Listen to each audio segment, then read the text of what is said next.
हम पढ़ते हैं डेटा सीक्वेंसिंग।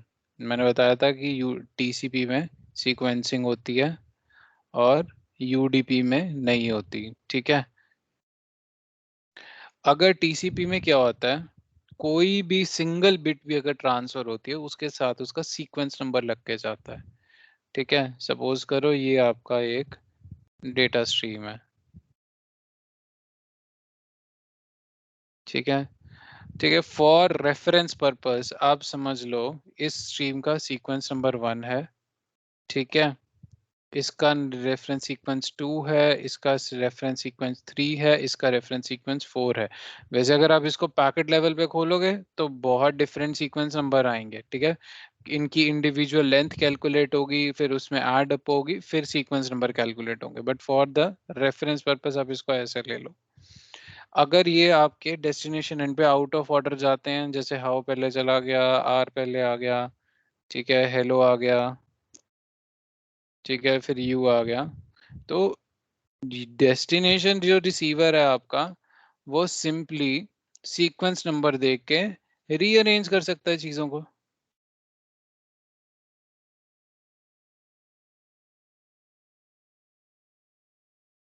ठीक है, वो सीक्वेंस नंबर देखेगा और उसके अकॉर्डिंगली रीअरेंज कर लेगा चीजों को।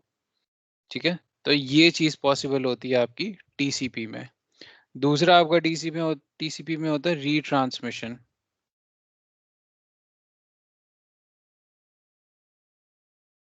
ठीक है, जब मैं बोलता हूँ रीट्रांसमिशन, अगेन सेम एग्जांपल अगर हम लेते हैं, हेलो, हाय,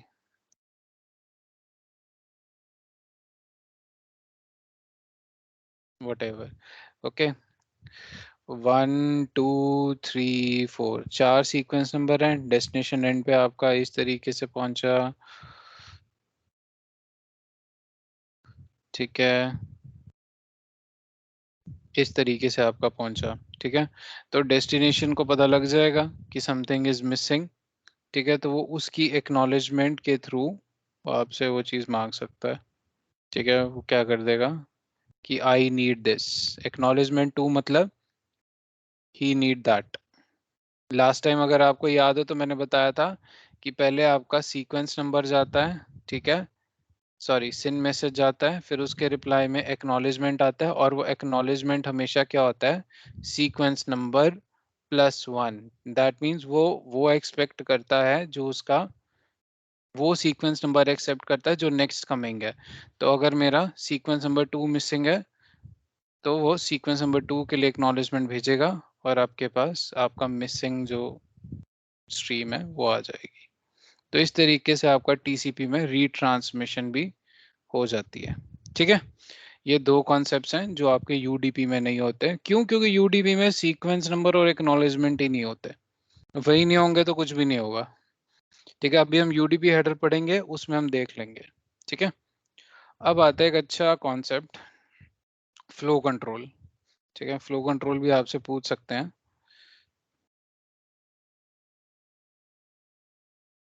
इसको ना स्टॉप एंड गो मैकेनिज्म भी बोल देते हैं।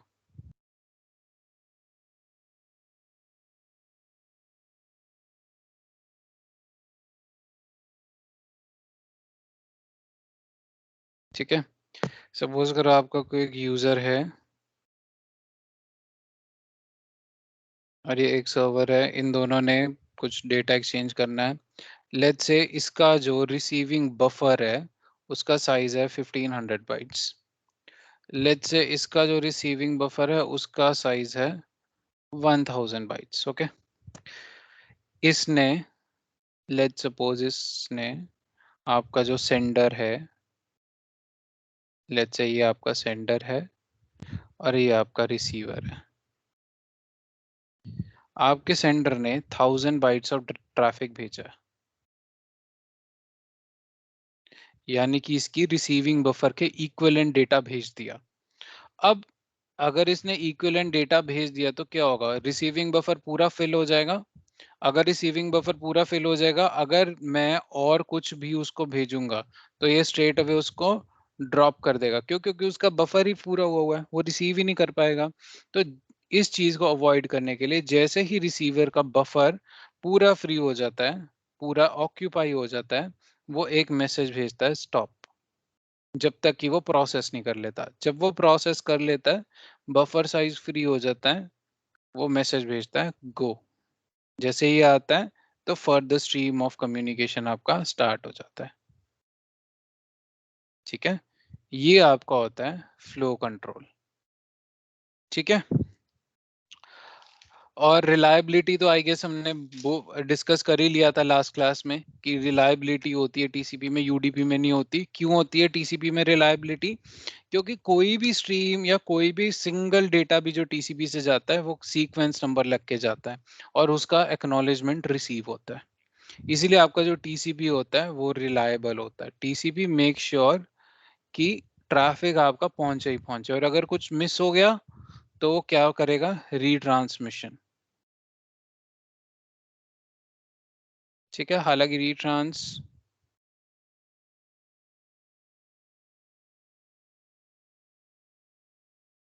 रीट्रांसमिशन आपका थोड़ा डिफरेंट तरीके से होता है, वो अभी बताता हूँ जब हम सिलेक्टिव एक्नॉलेजमेंट डिस्कस करेंगे ना टीसीपी के हेडर में, उसमें मैं आपको थोड़ा और ग्रिल करता हूँ इसके ऊपर।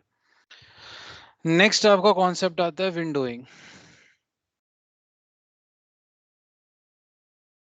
ये सारे कॉन्सेप्ट्स आपको पता होने चाहिए आपका टीसीपी हेडर पढ़ने से पहले। सपोज करो ये आपका क्लाइंट है, ये आपका सर्वर है।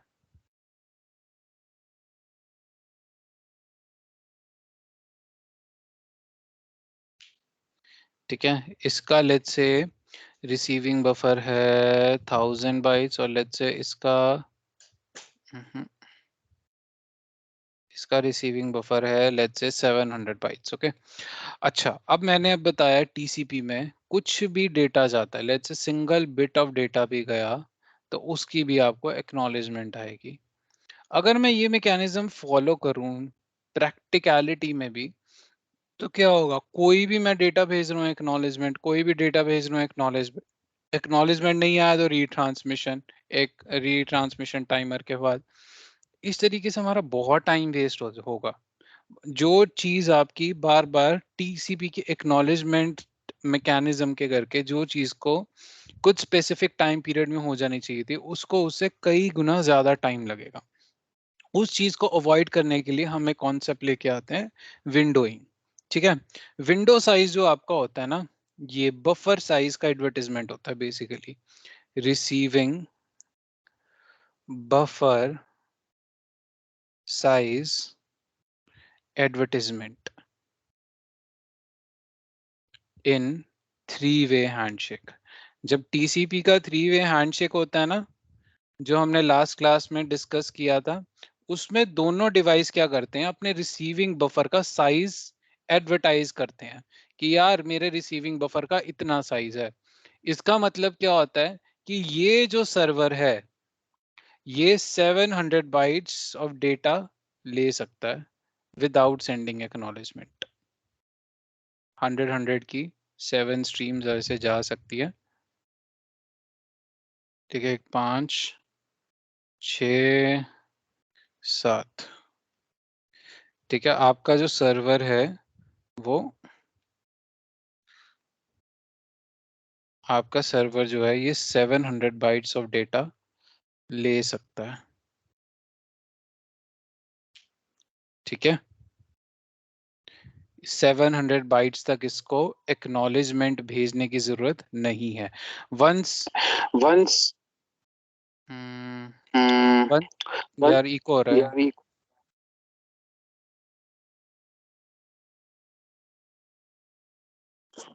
नो, तो जब ये 700 बाइट्स रिसीव कर लेगा उसके बाद ये सर्वर आपका एक्नॉलेजमेंट भेजेगा that yes I have received 700, you can start send me traffic from 701 onwards.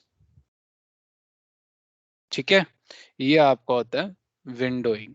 इसको बोलते हैं विंडो साइज, जिसमें विंडो साइज आपका एडवर्टाइज होता है।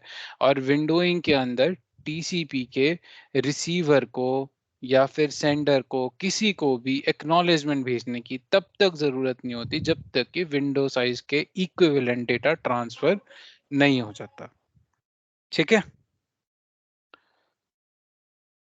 सर कुछ क्वेरीज है। बताओ बताओ।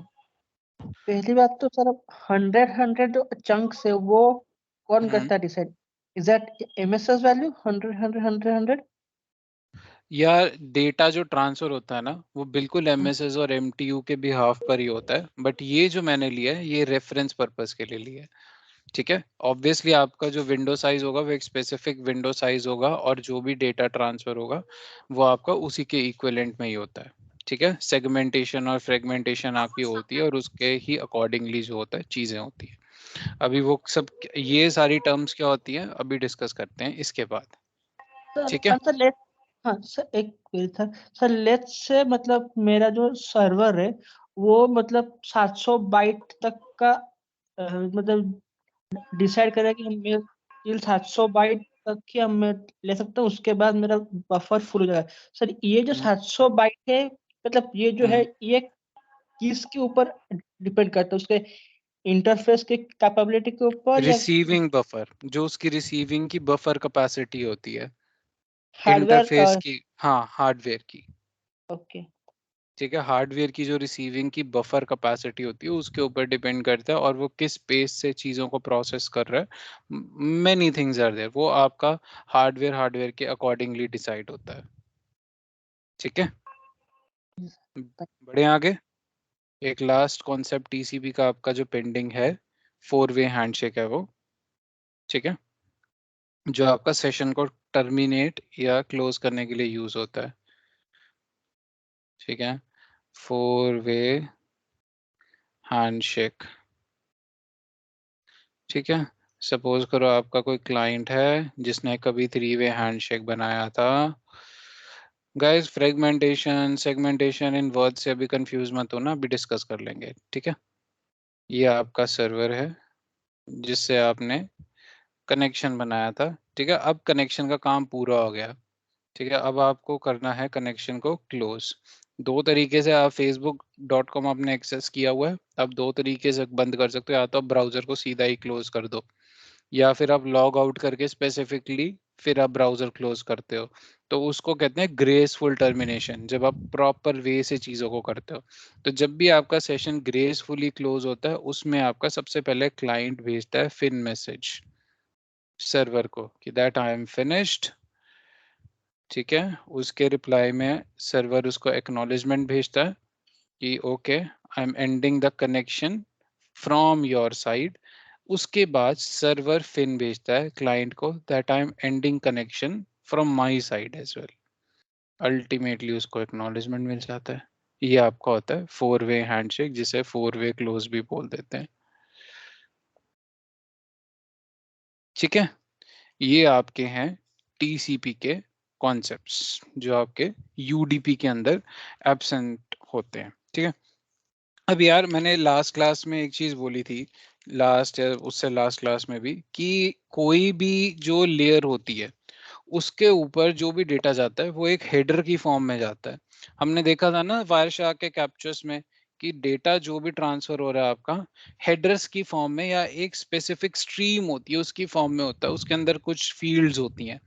वो फील्ड्स को जब हम कंबाइन कर देते हैं तो वो उसको हेडर बोलते हैं। इसी तरीके से टीसीपी का भी हेडर होता है। ठीक है, let me draw it for you guys. Try करता हूँ ड्रॉ करने की, अगर पेन ने मेरा साथ दिया तो।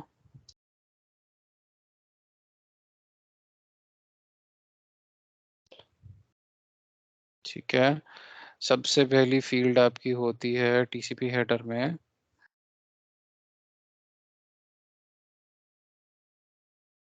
This is further divided into 2 parts. ये आपका होता है सोर्स पोर्ट। ठीक है, ये आपका होता है डेस्टिनेशन पोर्ट। यार ये आपको ना टीसीपी का हेडर जो टैग के इंटरव्यूज बोल रहे हैं ना आपको थॉरली पता होना चाहिए। ठीक है, उसके बाद आपका आता है सीक्वेंस नंबर। ठीक है, फिर आपका आता है एक्नॉलेजमेंट नंबर। ठीक है, इसके बाद आपका आता है हेडर चेकसम आता है यहाँ पे आपका, फिर आता है रिजर्व, फिर आपकी आती है फ्लैग्स की फील्ड, अर्जेंट पॉइंटर, उसके बाद आपका आ जाता है, नहीं एक मिनट,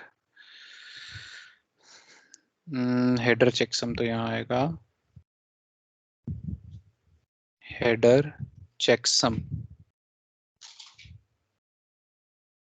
ठीक है। इसके बाद आपका आता है रिजर्व फील्ड, ये रिजर्व होता है, फिर आपका फ्लैग्स आता है, फिर आपका अर्जेंट पॉइंटर, अर्जेंट जिसे बोलते हैं, जो अर्जेंट पॉइंटर पे चलती है, ये आती है। इसके बाद आपका आता है, ये हेडर चेकसम नहीं है, ये हेडर लेंथ आती है, ये वैल्यू जो है एक्चुअल में थोड़ा सा गलत हो गया, इसको हेडर लेंथ बोलते हैं, नॉट हेडर चेकसम, या फिर इसको डेटा ऑफसेट बोलते हैं। हेडर लेंथ आपका चेकसम इसमें आता है, नेक्स्ट फील्ड में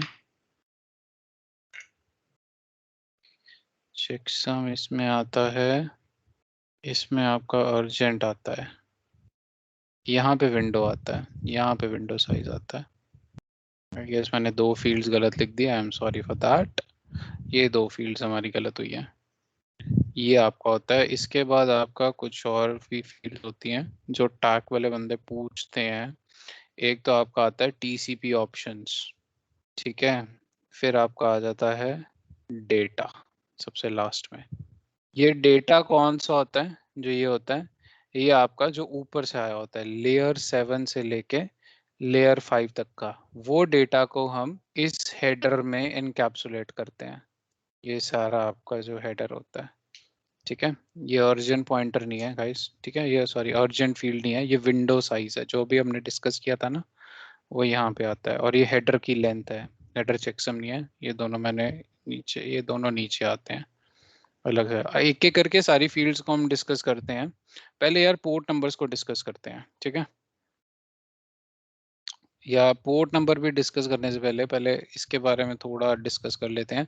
हर रो आप देख रहे हो ना, मेन जो रोज होती हैं वो इसकी होती है, रो 1, रो 2, रो 3, ये वाली आपकी 4th रो, और ये आपकी 5th रो, 5 रोज मेन होती हैं, ठीक है। हर रो का साइज क्या होता है, every row has size of 32 bits, ठीक है। अगर आप, तो हमारे पास 5 रोज हैं, 32 times 5 160 bits, which is 20 bytes, क्योंकि एक बाइट में 8 बिट्स होते हैं, तो 160 बिट्स कितने बाइट की होगी, 20 बाइट।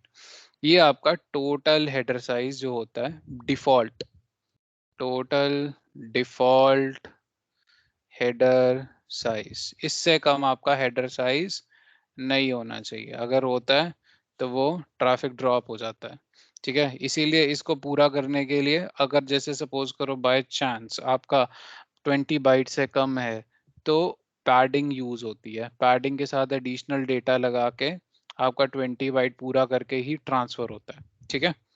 ये आपका बेसिक होता है टीसीपी के हेडर में। अब इसकी एक एक करके सारी फील्ड्स को डिस्कस करते हैं, पहले तो आ जाओ आप पोर्ट नंबर्स पे।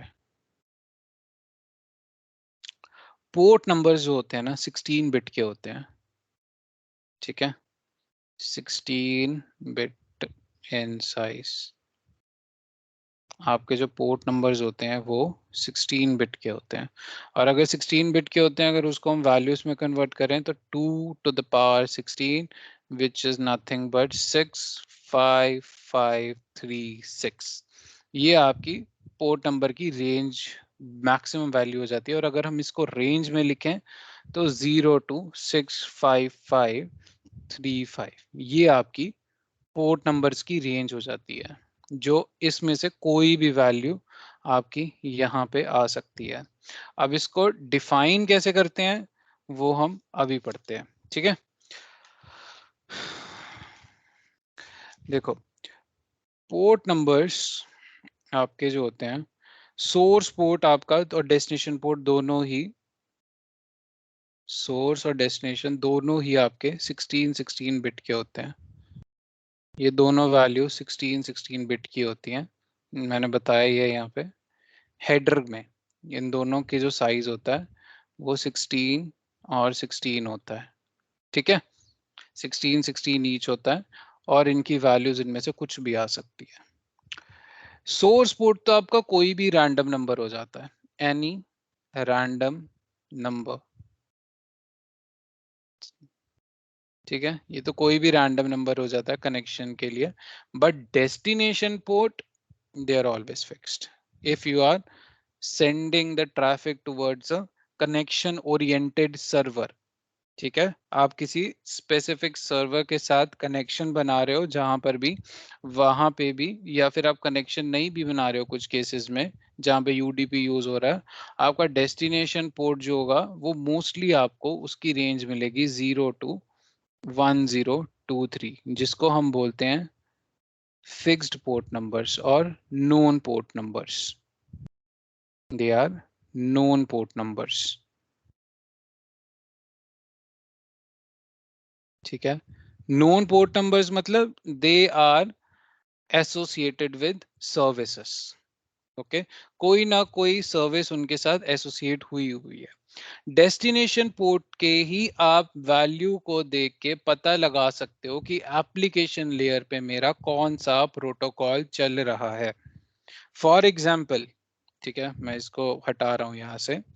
फॉर एग्जाम्पल, अगर मेरे डेस्टिनेशन पोर्ट की वैल्यू 443 है तो यानी कि एप्लीकेशन लेयर पे HTTPS चल रहा है। 80 है तो HTTP चल रहा है, ठीक है। 22 है तो SSH, 23 टेलनेट, ठीक है। 21 आपका FTP, ठीक है। और इसी तरीके से आपका DHCP 67 68, ठीक है, जो मेन मेन आपके पोर्ट नंबर्स हैं। आपका DNS 53।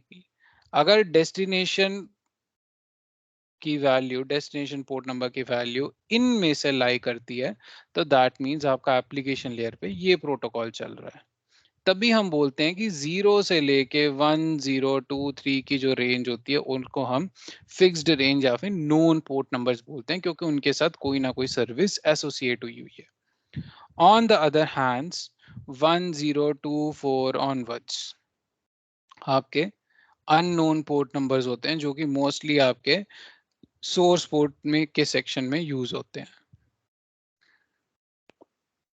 हालांकि आज की डेट में इनमें से भी कई पोर्ट नंबर्स हैं 1024 ऑनवर्ड्स में भी जो फिक्स्ड हैं, जैसे कि आपका 3978 है।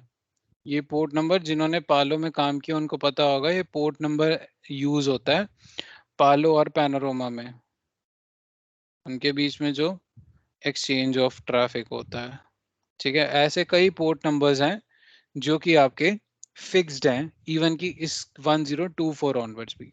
बट ओवरऑल अगर आप से कहो तो 1024 प्लस ऑनवर्ड्स जो आपके पोर्ट नंबर्स होते हैं वो आपके एज अ सोर्स पोर्ट में यूज होते हैं, कोई भी रैंडम वैल्यू यूज हो जाती है उसमें से, ठीक है।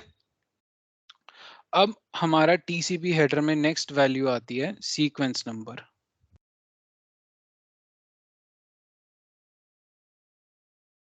सीक्वेंस नंबर, ठीक है। सीक्वेंस नंबर फील्ड की वैल्यू होती है 32 बिट, ठीक है। It is a random number,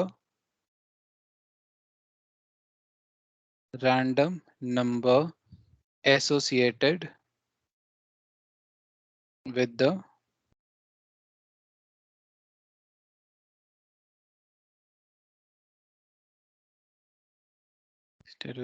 traffic और data, जो भी आप कह लो, with the traffic और data। जब भी डेटा फॉरवर्ड होता है और आपका TCP यूज हो रहा है तो हमने बताया कि सीक्वेंस नंबर लग के जाता है। वो सीक्वेंस नंबर आपका 32 बिट का होता है और वो हेडर में आपका पोर्ट नंबर के बाद आता है। सिमिलरली आपका एक्नॉलेजमेंट नंबर जो होता है वो भी कितने बिट का होता है, 32 बिट्स का, ठीक है। Again it is a random number only, like sequence number, but its value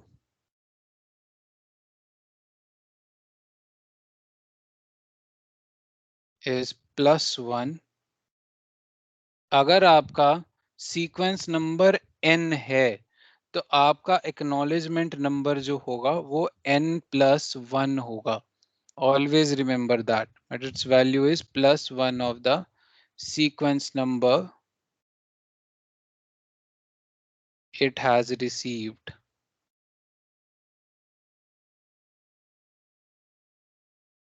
To signify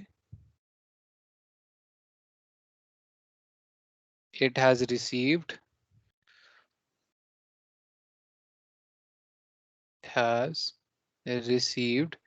n bits of data, ठीक है, n bits of data and expecting n+1, ठीक है। ये आपके हैं सीक्वेंस और एक्नॉलेजमेंट नंबर, ठीक है।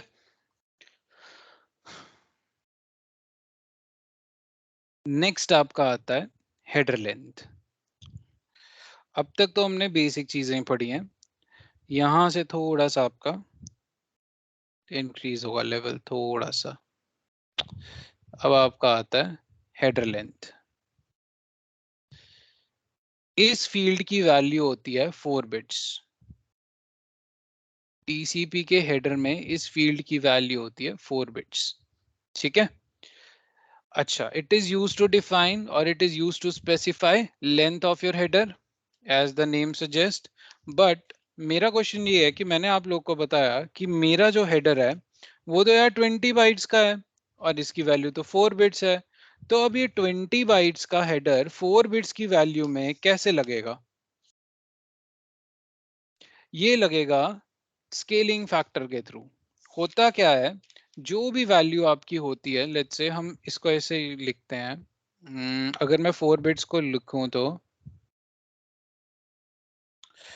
8 4 2 1, ठीक है। डिफॉल्ट वैल्यू इसकी होती है 0 1 0 1। अगर मेरी 0 1 0 1 है, इसको मैं बाइनरी से अगर डेसिमल में कन्वर्ट करूं तो ये क्या आ जाएगा आपका 5, ठीक है। क्योंकि 4 दिस प्लस दिस, 4 + 1 5। अब इसको हम मल्टीप्लाई कर देते हैं, जो भी आपकी वैल्यू होती है, ठीक है, इसको आप मल्टीप्लाई कर देते हो 4 से टू गेट द जो भी आपकी बाइनरी को जब आप डेसिमल में कन्वर्ट करते हो उसकी जो भी वैल्यू आती है उसको जब आप स्केलिंग फैक्टर ऑफ 4 से मल्टीप्लाई कर देते हो, जो आपका आंसर आता है that defines your default size of the header और the header length of that your header has, ठीक है। ये आपका होता है हेडर हेडर लेंथ। अब इसके बाद आपका आ जाता है हेडर लेंथ के बाद आपकी रिजर्व बिट्स ही आ जाती हैं वैसे तो। रिजर्व बिट्स,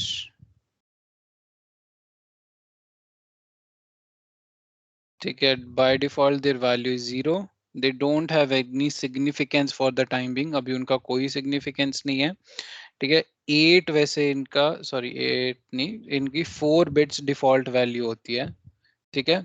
अभी रिसेंटली इसकी चेंज हो गए 3 हो गई हुई है, अभी आप रिसेंट बुक्स में पढ़ोगे 1 बिट हमने और लेके टीसीपी फ्लैग्स में डाल दी हुई है।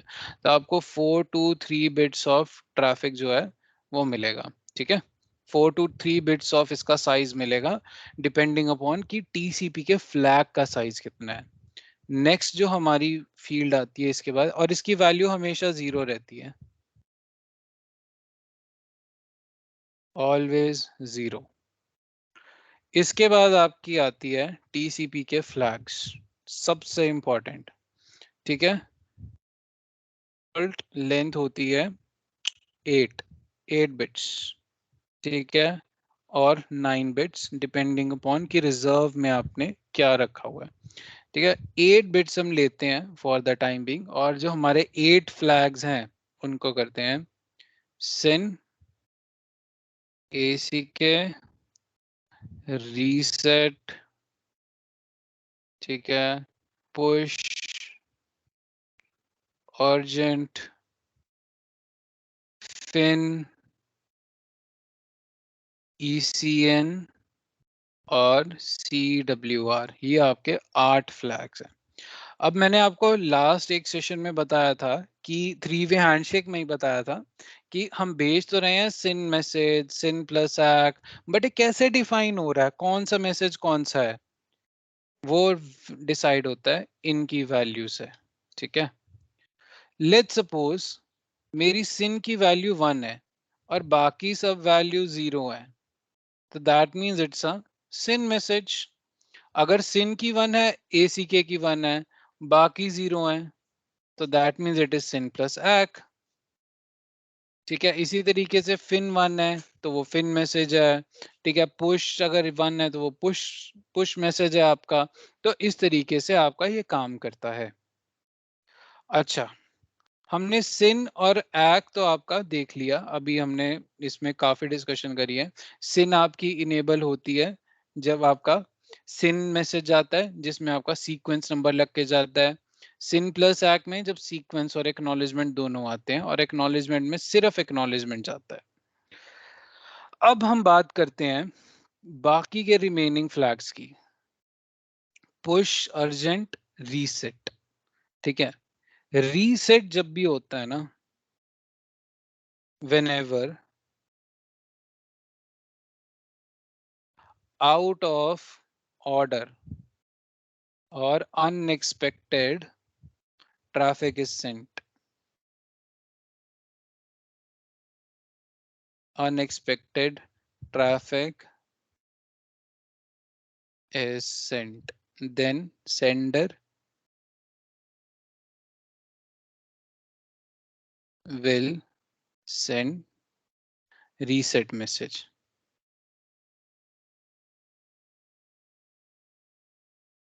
ठीक है,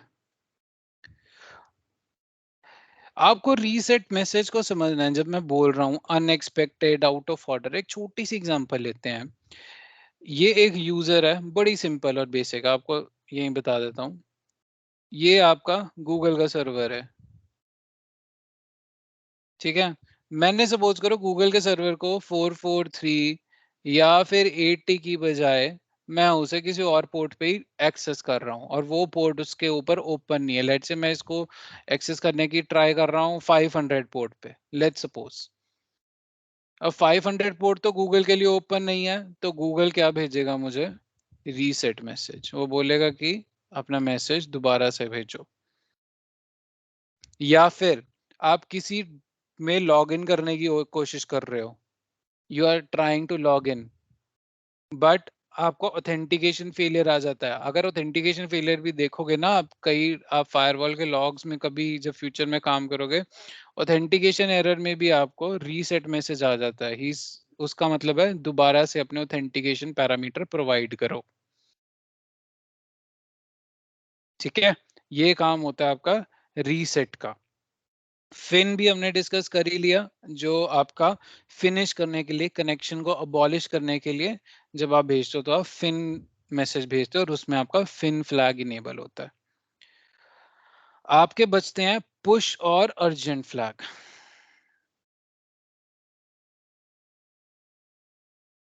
ठीक है, टैग में आपको ये क्वेश्चन पूछेंगे ही पूछेंगे। ठीक है, difference between push and urgent flag. चलो, पुश फ्लैग। लेट्स से मेरा बफर साइज है 1000 बाइट्स। ठीक है, मतलब जब तक मेरा ये सेंडिंग बफर साइज में बोल रहा हूँ, सेंडर बफर साइज, इसकी वैल्यू है 1000 बाइट्स। ठीक है, जब तक कि इस सेंडर का, ये सेंड जो बफर है जिसकी वैल्यू 1000 बाइट्स है, जब तक ये फिलअप नहीं हो जाता ये ट्रैफिक को आगे नहीं भेजेगा। इसको हमें फिल करना है। बट मेरे पास कोई बहुत इंपॉर्टेंट ट्रैफिक है जो मैं वेट नहीं कर सकता। Important traffic can't wait for buffer to fill up.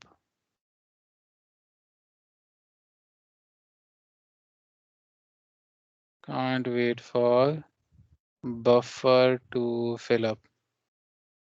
ठीक है, ये बफर की वेट नहीं कर सकता फिलअप होने के लिए, ये ट्रैफिक इमीडिएटली मुझे भेजना है। तो उस केस में सपोज करो इवन कि मेरा ट्रैफिक जो है 1 बाइट या 2 बाइट इतना ही है, और मैं नहीं चाहता कि बफर की वेट हो, कि बफर फिलअप हो फिर जाए, तब तक के लिए मैं वेट नहीं कर सकता, इमीडिएटली सेंड होना चाहिए ट्रैफिक। उस केस में आपका पुश फ्लैग इनेबल होता है, पुश द ट्रैफिक। ठीक है, ये आपका Sumit, पुश I होता have है। one question.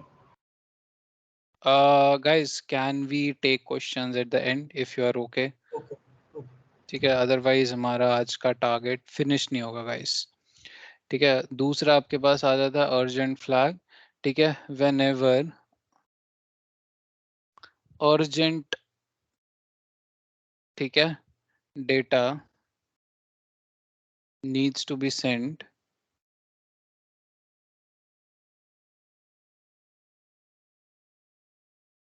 ठीक है, whenever urgent data needs to be send, that is associated with urgent field जो आपकी, ठीक है, that is associated with urgent field in TCP header,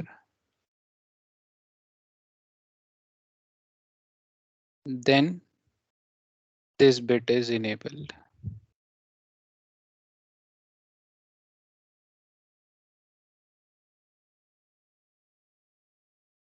ये बिट आपकी तब इनेबल होती है जब अर्जेंट फ्लैग, सॉरी, ये बिट बिट आपकी तब इनेबल होती है जब आपका जो अर्जेंट फील्ड है वो एसोसिएट हो, जब आप अर्जेंट ट्रैफिक भेज रहे हो तो। अदरवाइज अगर आप अर्जेंट ट्रैफिक भेजना चाहो और ये बिट इनेबल ना हो आपकी टीसीपी फ्लैग में, तो आपका अर्जेंट ट्रैफिक कभी भी कंसिडर नहीं होगा। ठीक है, अच्छा, दो चीजें हैं डिफरेंस इन दोनों का, अगर आप इस तरीके से एक्सप्लेन करोगे इट्स वेल एंड गुड। दूसरा आता है कि इन दोनों में से प्रायोरिटी किसकी ज्यादा है। सपोज करो एक मुझे मिला पुश फ्लैग का ट्रैफिक और एक मुझे मिला अर्जेंट का, तो प्रायोरिटी किसकी ज्यादा है? तो answer should be push. Push की प्रायोरिटी अर्जेंट से ज्यादा होती है। ठीक है, ये जब हम टेलनेट पढ़ेंगे ना, जब भी हम करेंगे इसका, आपका एक प्रैक्टिकल पेंडिंग रहा, जब हम टेलनेट और एसएसएच में आपको करके दिखाऊंगा ना प्रैक्टिकली, तो उसमें मैं आपको ये दिखा दूंगा। ठीक है, अभी practical will be too early for telnet and SSH, क्योंकि उसमें अभी बहुत सारी कमांड्स यूज होंगी जो आपके सिर के ऊपर से चली जाएंगी। विंडो हमने डिस्कस कर ही लिया था। ठीक है, विंडो में आपका विंडो साइज आता है, जो विंडो फील्ड होती है, अगेन इसकी वैल्यू भी 16 बिट्स होती है। ठीक है, बाय डिफॉल्ट।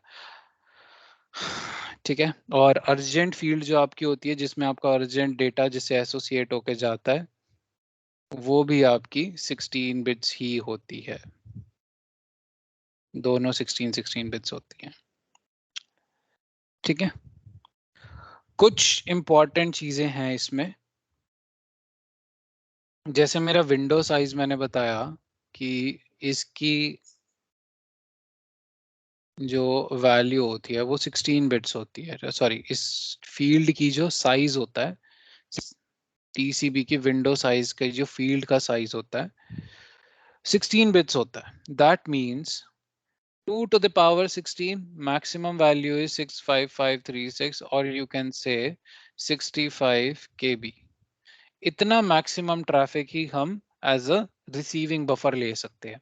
अब ऑब्वियसली आपको भी पता है और मुझे भी पता है, आज की डेट में हमारे पास कई हाई एंड डिवाइसेस हैं जिनका रिसीविंग बफर इससे बहुत ज्यादा है।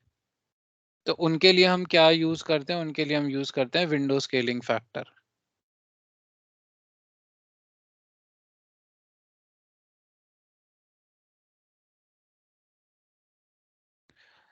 ये यहां तक हमने जो भी डिस्कस किया ना, यहां तक विंडो साइज तक, ये सारा है डिफॉल्ट जो आपका जाएगा ही जाएगा।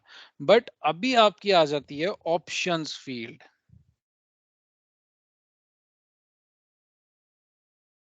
ऑप्शंस फील्ड में क्या होता है? जो आपके एडिशनल ऑप्शंस होते हैं, जैसे window scaling factor, selective acknowledgement, time stamps,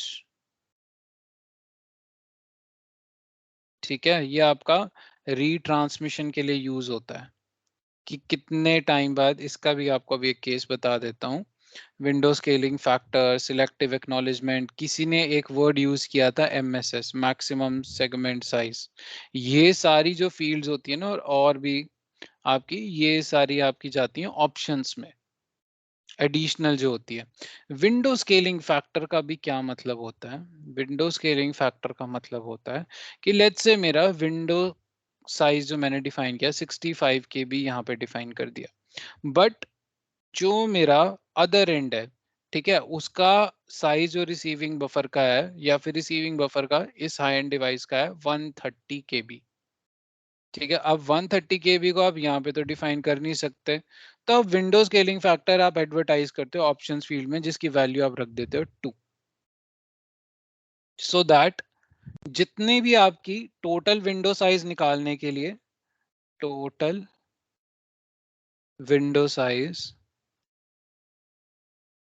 आपका कितना हो जाता है 65 KB, जो भी आपकी विंडो साइज की फील्ड की वैल्यू होती है उसको आपको विंडो स्केलिंग फैक्टर से मल्टीप्लाई करना होता है अपना टोटल विंडो साइज निकालने के लिए। ठीक है, तो ये आपका होता है विंडो स्केलिंग फैक्टर। अब आपका आता है सिलेक्टिव एक्नॉलेजमेंट। अच्छा, सिलेक्टिव एक्नॉलेजमेंट को समझने के लिए सपोज करो मेरे पास एक स्ट्रीम है डेटा की, ये है सेंडर, ठीक है, और यहाँ है रिसीवर, ठीक है, ठीक है, इसके पास पूरी स्ट्रीम है 1 2 3 4 5 6, ठीक है, 7 8, लेट्स से आपका 8 ही ले लो आप, चलो, ठीक है।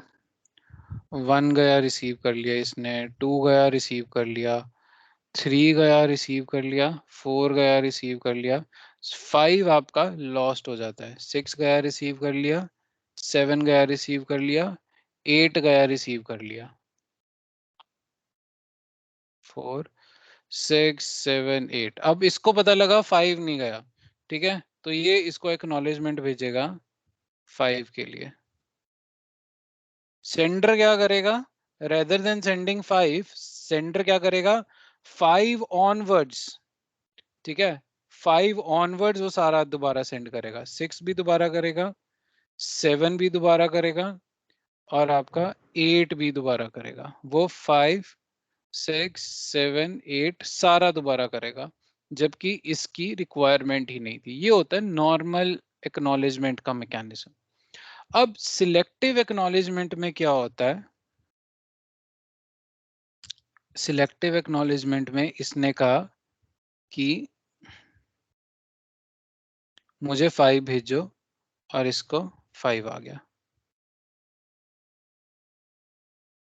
पूरी स्ट्रीम दोबारा से ट्रांसमिट नहीं होगी सिलेक्टिव एक्नॉलेजमेंट में, जो पेंडिंग है वही ट्रांसफर होगा। ठीक है, टाइम स्टैम्प का आपका यूज होता है रीट्रांसमिशन में।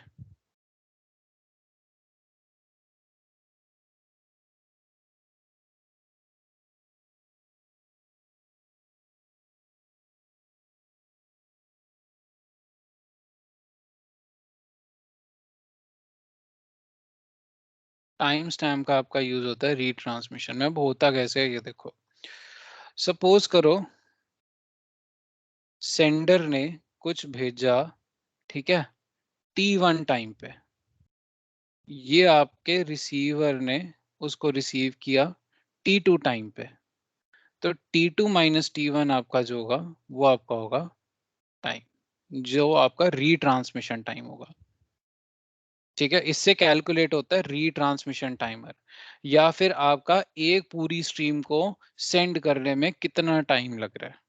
ठीक है, इससे सेंटर ये कैलकुलेट करता है कि उसको कितने टाइम बाद स्ट्रीम को दोबारा से रीट्रांसमिट करना है इसकी हेल्प से।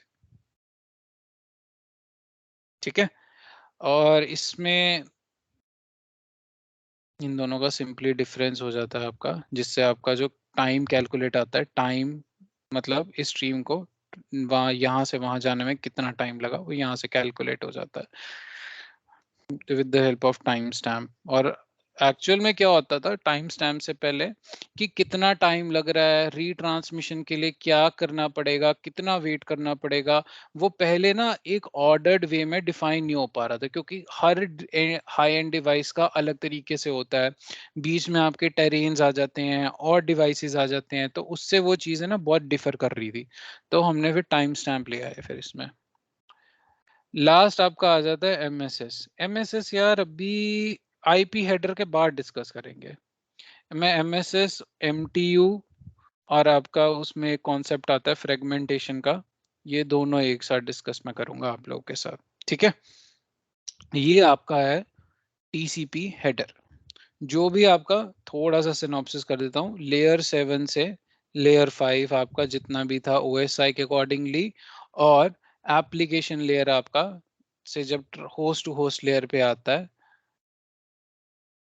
टीसीपी आईपी में, तो आपके डेटा को सबसे पहले एनकैप्सुलेट किया जाता है टीसीपी के हेडर में इस तरीके से, आपके ट्रांसपोर्ट लेयर पे, अगर वो टीसीपी का प्रोटोकॉल हो तो, अगर एप्लीकेशन लेयर टीसीपी यूज कर रही हो तो, ठीक है। इसके बाद आपका आ जाता है यूडीपी हेडर, ठीक है, बहुत ही बेसिक है आपका यूडीपी का हेडर, उसमें कुछ नहीं होता, 4 फील्ड होती हैं गिनती की, ठीक है। Source port, wait, UDP header आपकी होती है सोर्स पोर्ट, डेस्टिनेशन पोर्ट, ठीक है, चेकसम, और आपकी हेडर लेंथ, दैट्स इट, खत्म। इतना ही होता है यूडीपी के हेडर में, इसीलिए यूडीपी में कोई भी फीचर्स आपके नहीं होते। अगर कोई आपसे पूछे कि क्यों नहीं होते, भाई उसके हेडर में वैल्यूज ही नहीं है तो कहाँ से हो जाएंगे, इसीलिए नहीं होते, ठीक है। बाकी यार हम लोग इसमें और भी चीजें हैं कई इन डेप्थ जो हम पढ़ सकते हैं अगेन, बट इसकी वैल्यू वही होती है, 32 बिट्स इसकी होती है पहली फील्ड की, 32 बिट्स ही दूसरी फील्ड की होती है, ठीक है। तो आपका ये हुआ 4 बाइट, ये भी हुआ 4 बाइट, टोटल आपका 8 बाइट का डिफॉल्ट साइज होता है यूडीपी का, और इसके नीचे आपका डेटा आ जाता है, ठीक है। सोर्स पोर्ट आपका वही है, डेस्टिनेशन पोर्ट आपका वही है, हेडर लेंथ भी हम सेम तरीके से इसमें कैलकुलेट करते हैं, ठीक है। इसको हम हेडर लेंथ बोल देते हैं या फिर हम टोटल लेंथ भी बोल देते हैं इन केस ऑफ यूडीपी, ठीक है। दैट्स इट गाइस, इसमें और कुछ नहीं होता यूडीपी में, ठीक है। बाकी हमारा आईपी हेडर मैं कल ही स्टार्ट करूंगा, ठीक है। आईपी हेडर में हम पढ़ेंगे आपका, कल ही डिस्कस करेंगे वो, उसकी फील्ड्स और उसकी वैल्यूज, और उसके बाद आपका मैं M S S M T U, ठीक है। फिर आपका उसके बाद आपका ओ एस आई का जो बचा हुआ डिटेल है, नेटवर्क लेयर। अच्छा, ये हमारी ट्रांसपोर्ट लेयर खत्म हो गई, ट्रांसपोर्ट लेयर का यही काम होता है बस। अब कल से हम नेटवर्क लेयर पे आएंगे जिसमें हम आईपी हेडर पढ़ेंगे, ठीक है। डेटा लिंक में हम ईथरनेट हेडर पढ़ेंगे, ठीक है, उसका यूज और उसका हेडर जिसको हम ईथरनेट हेडर बोलते हैं। फिर उसके बाद आपका ट्रैफिक जो है वो फिजिकल लेयर पे जाके बिट्स में कन्वर्ट होकर ट्रांसमिशन मीडिया पर चला जाता है, ठीक है। ये हम कल फिनिश कर देंगे, और कल के बाद आपका फंडामेंटल खत्म हो जाएगा, ठीक है। और हम परसों से यानी कि थर्सडे से हम स्विचिंग शुरू करेंगे, तो आपके कोई भी फ्रेंड्स है जो अभी क्लास नहीं लगा रहे कि बेसिक चल रहा था, तो थर्सडे से प्लीज़ लगा लो, क्योंकि थर्सडे को मैं सबसे इम्पोर्टेंट चीज़ पढ़ाने वाला हूँ सबसे पहले, पैकेट फ्लो, ठीक है, सिंगल सबनेट का।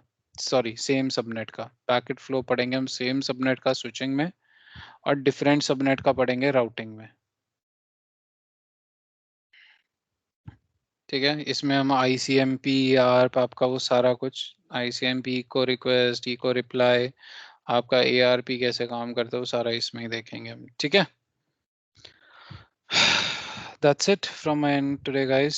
I hope you learned something new today.